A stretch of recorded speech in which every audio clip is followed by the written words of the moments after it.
and bytes of information, turning darkness to light. Hello, welcome to Bits and Bytes.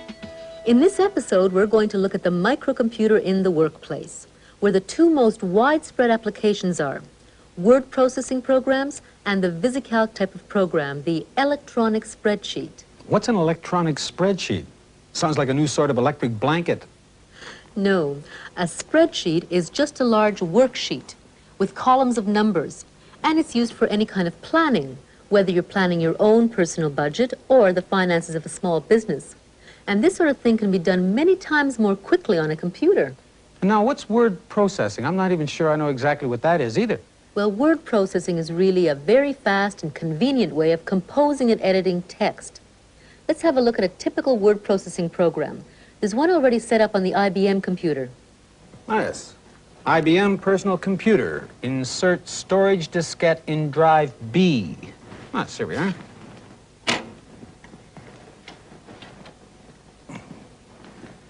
And then press enter.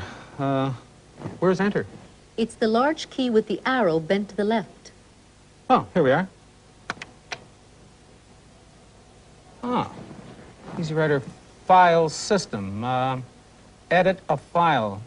Do we have a file we can edit? Try Scrooge. Scrooge, all right. Get a file, press G, and Scrooge. File in memory. Well, where is it? Type E for edit and you'll see it. Oh, there we are. Marley was dead to begin with. There is no doubt whatever about that. Have you got the whole of A Christmas Carol in here? Actually, we could have, because the book is only about 100 pages long, so it would just about fit onto one floppy disk, but in this file we only have a couple of pages. Well, how do I get to page 2? Well, you know how to move the cursor to the bottom of the screen, don't you? Oh, are these the cursor keys? That's it. If you keep pressing the cursor key, the next page will start to appear. The text starts to move up. Or you could think of the screen as moving down. The screen is like a window or porthole through which you can see different parts of the whole scroll of text. If you want to go back to the beginning, just keep on moving the cursor up. Ah, yes. Now, if Charles Dickens had had a word processor, how would he have gone about doing some editing? The first thing you can do with a word processor is insert or delete letters or words. But I can do that on most computers without using a word processor. Yes, you can.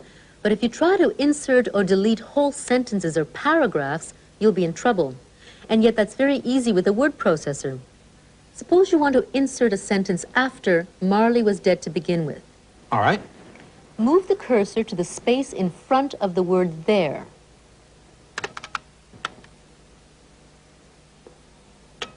Okay. Now press the insert key. It's marked INS. Oh, I see. The line cursor has become a block cursor. And that means that you're now in the insert mode. Now just type in some new sentence. I'll type in, I think we should make that quite clear.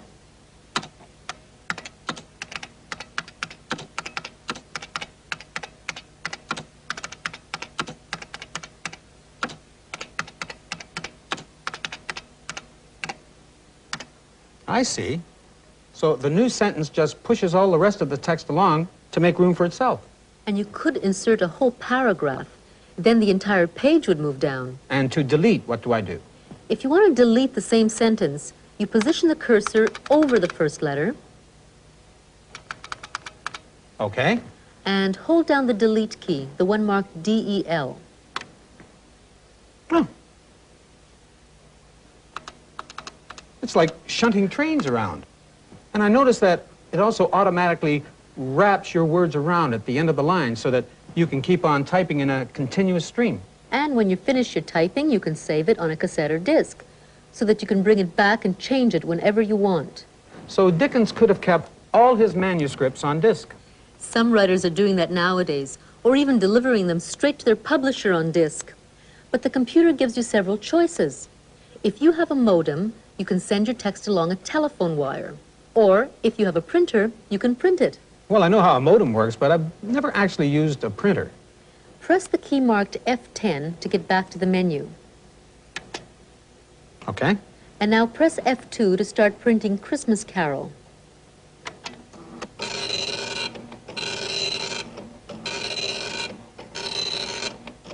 This is really something.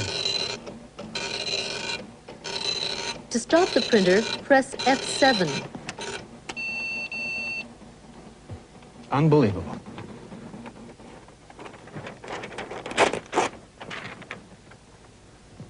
Oh, that's pretty simple, and it looks good. So a word processor is really the ultimate electronic typewriter.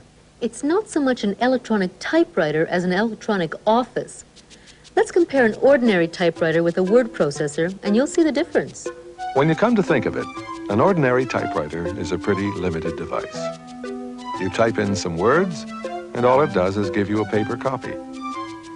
If you want to file the words, you need a second device, a filing cabinet. If you want to send the words to someone else, you need another device, a mailbox. And if you want to rearrange the words, you need yet more devices, such as a pair of scissors and some glue for cutting and pasting. Now consider the word processor, which is really just a computer, plus a word processing program. You use the computer's keyboard to send your words into the computer's memory.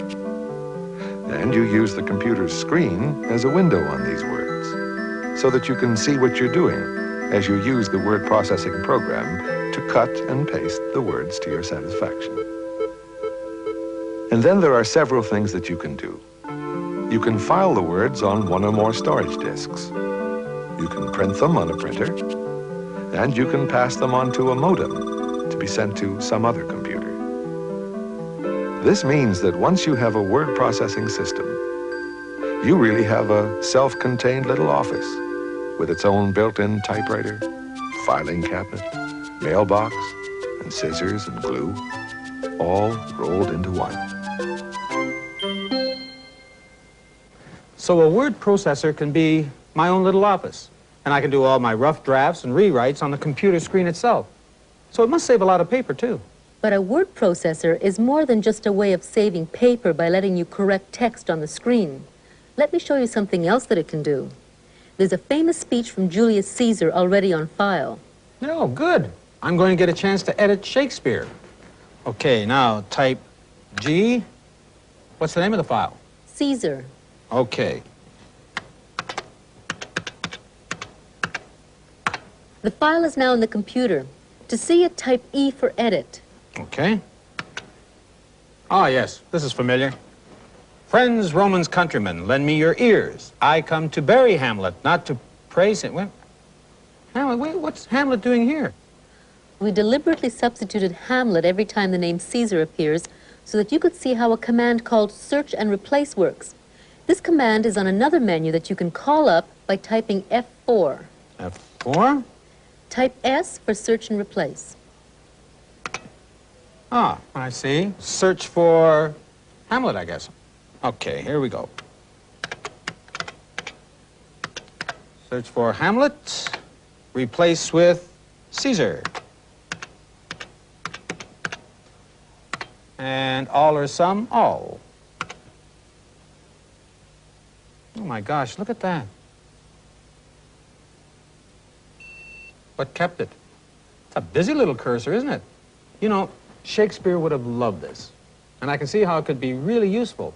If I had a contract with a company and I wanted to rewrite the same contract with a second company, I could change the company name throughout the contract in a flash. And you'll find the search and replace feature on many word processing programs. There are slightly different versions available for most microcomputers, but there are a lot of other features that we haven't had time to look at. Text formatting, choosing different type styles, preparing form letters, and so on. Well, how long does it take to learn to use a word processing program properly? Well, you've already learned quite a bit in just a few minutes. And to master EasyWriter, which is a fairly elaborate word processor, only takes a few days. And you've seen that the printing part itself is very simple. Yes, that's true. And I noticed that each letter is actually made up of dots. Yes, This type of printer builds up all the letters out of dots. It's the most popular kind of printer for small computers. It's called a dot matrix printer. But there are more expensive printers that will give you fully formed characters not made up of dots. The most popular printers that do this are called daisy wheel printers. There's one hooked up to the Xerox computer. The computer is all ready to print a memo. Just hit return.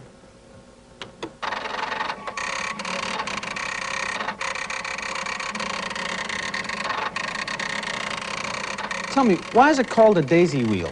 Because it uses an element that's in the shape of a daisy. There's one on the counter near the disk drive. Oh, I see. It actually does look like a daisy, doesn't it? Has it finished printing now?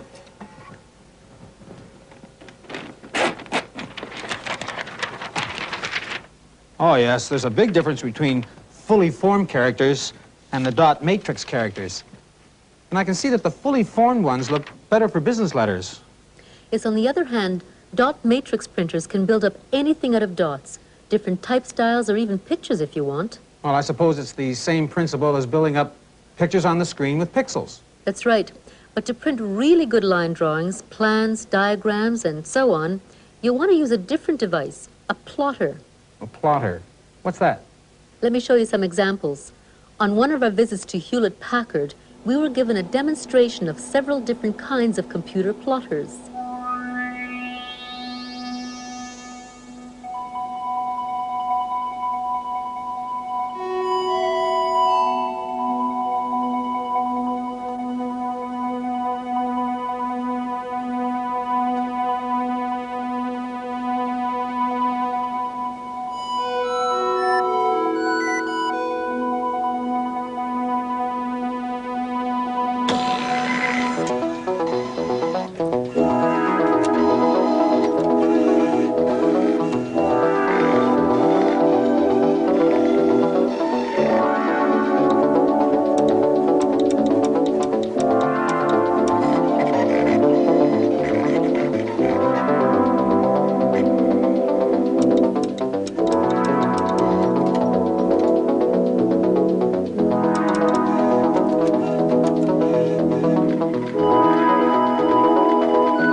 Those plotters were very impressive. Yes, but of course they were designed to go with large computers. Although you can also get some modest plotters to go with most microcomputers. There's a tiny plotter you can get for the Radio Shack pocket computer.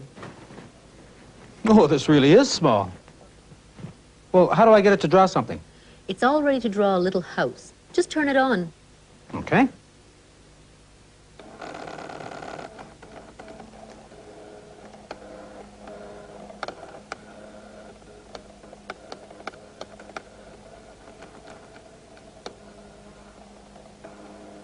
Oh, I don't believe this. Look at that. Oh, that's terrific.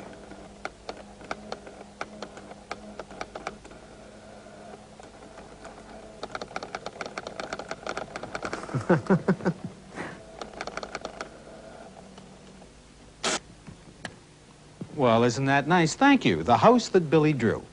That's really something. So with a microcomputer, you can get to use some fairly elaborate word processors and even some ingenious little plotters. I suppose more and more people will be trading in their typewriters for this sort of equipment. Yes, I think it's inevitable. And one sign of the times is what's happening in education. Let's look at how they're teaching word processing as a skill in a high school in Scarborough, Ontario. We started word processing courses and working with word processing equipment at the high school level. And it was a small part of the course because we only had 10 machines and we moved them from school to school. So the students would rotate through those machines and learn a little bit about word processing. Then as more money became available and we realized that word processing was becoming a very important part of the office, we decided that we should try to purchase machines that would remain in the school. Because we have 6 machines, we're able to give the students more time on the equipment.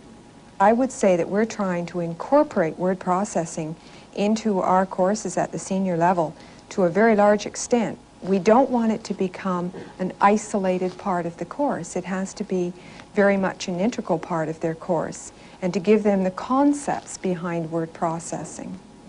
This is a very simple machine to use. It's very user-friendly. The speed of the word processor is far and above typing on an electric typewriter because you can make your corrections so very easily. You're going to get a perfect copy from a word processor. You can also print as many copies as you want, and every recipient feels that he or she has received a personal letter. Some students take to working with equipment more easily than others, and some students really take to it and become really hooked on it and want to learn more about it, and they're certainly free to do that before and after school. And it's fun, it's exciting to see that student who finds, hey, this is really fascinating. I'd like to learn more, and I'm willing to spend my own time learning more about it. And I think that's really what education is all about, when you can just touch that little bit of interest and watch it grow in a student. It's fascinating. Well, there seem to be some interesting changes taking place in education. But you were also going to tell me about these electronic spreadsheets, weren't you? Yes, we're going to look at VisiCalc, which is the most popular electronic spreadsheet of all. In fact, it's the world's best-selling microcomputer program. Pretty thick, isn't it? Yes, it takes a while to get used to the full capabilities of VisiCalc, but we can look at some simple examples. This version of the VisiCalc is especially designed for the IBM computer, but there are other versions available for virtually all the micros. To load the VisiCalc disk, hold down the Control key and the key marked ALT, and press the Delete key.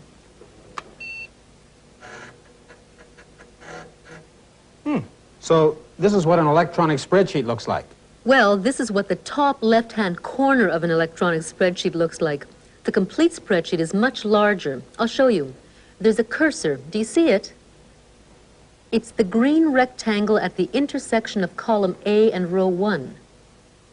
Yes. Move the cursor to the right by holding the right arrow key down. And if I keep holding down the cursor, oh, I see. It's a sort of window like the word processor. Well, how far can I go? A long way. You can get back to position A1 by pressing Home. Ooh, that was fast. Now let's see what happens when I move the cursor down. You've got a long way to go yet before you get to the end. So this is really a giant spreadsheet. If you put it on one sheet of paper, the maximum width would be about 2 meters, and the maximum height about the same. Although you can't actually use both maximum values together, but you can get an awful lot of numbers on there. Very impressive. Well, let's go home again. Now, what am I going to do with this enormous worksheet? Well, let's suppose you're going to start a little business and that you want to predict your sales, costs, and profits for the next year. To save time, just put in the first 3 months as headings. Move the cursor to position B1 and type January. Okay. B1, January. Notice that what you type also appears at the top of the screen in what is called the edit line.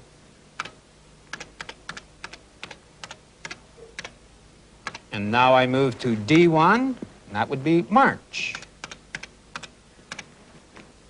Now move the cursor to A3 and type sales.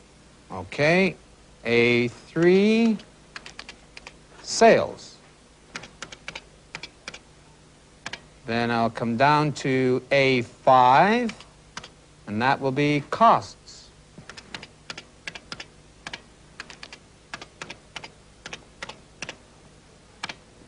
Now, let's say my sales in January were $1,000.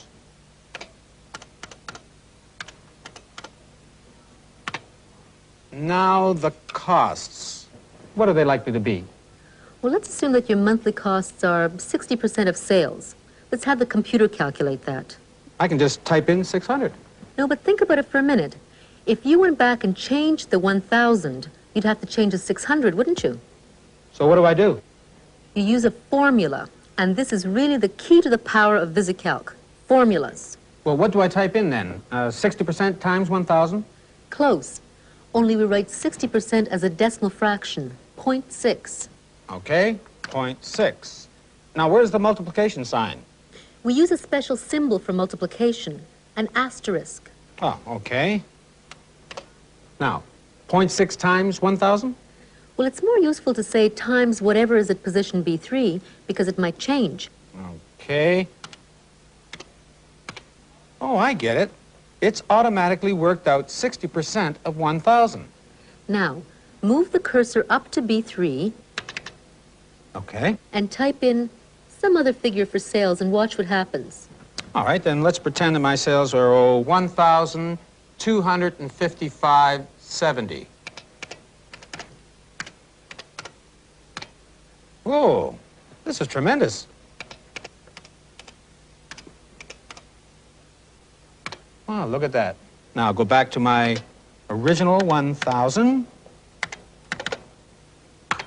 Now, don't get too carried away. There's some more work to do here. We must put in the formula for working out your profit. Don't tell me. Profit is sales minus costs, so I should type B3 minus B5, right? Yes, but there's just one thing.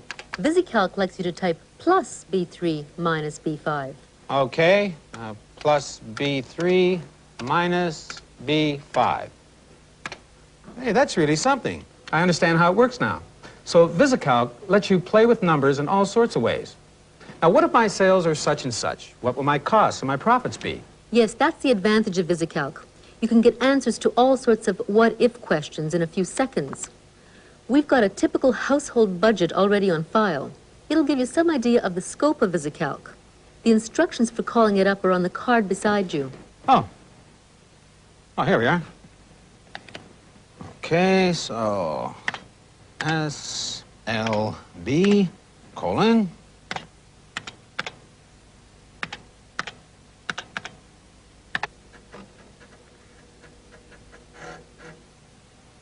So income 30,000, biweekly 1,153. Now after all expenses, the year end would be 15,411.56. Now, if you just change one number, everything else will change. All right, let's say I have a very bad year and my income drops to, we'll say 5,000.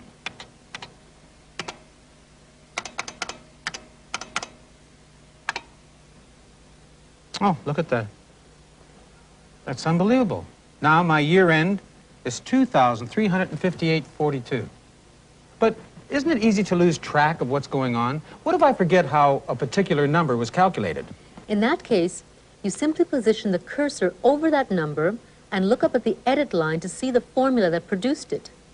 Okay, so cursor B5 is a biweekly income.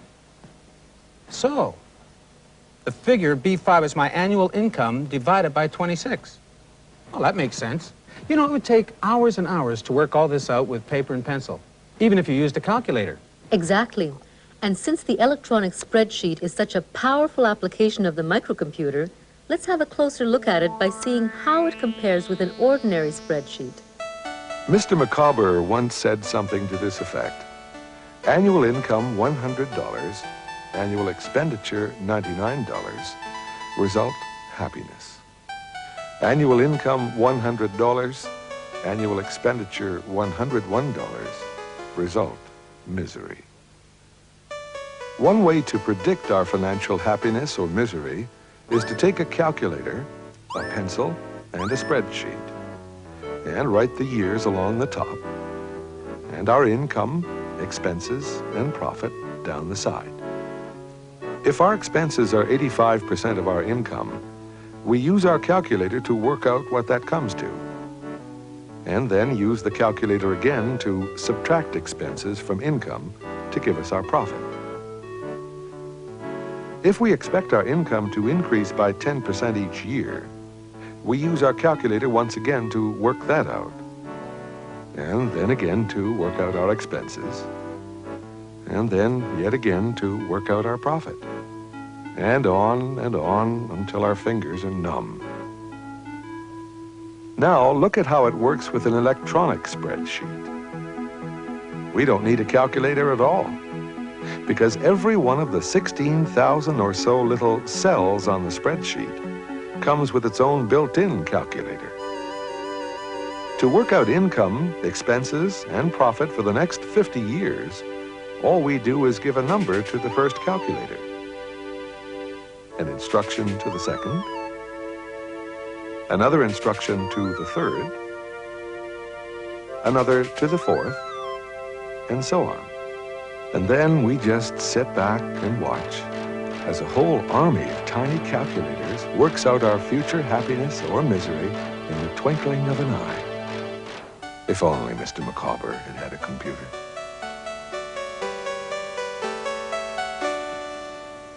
Well, I can see why VisiCalc is so popular. It's almost like a crystal ball that can tell your fortune in no time at all. I think I'll put my own numbers in here and see what happens. While Billy is asking his what-if questions, let me tell you about our next episode, which is called What Next? We've covered a lot of ground in this series, so our final episode will very briefly recap some of the main topics, and then through a number of documentaries, we'll extend these topics into the future. What will computer hardware and software look like in a few years' time? How does video text and teletext tie in with all this? How advanced will computer music and computer graphics become?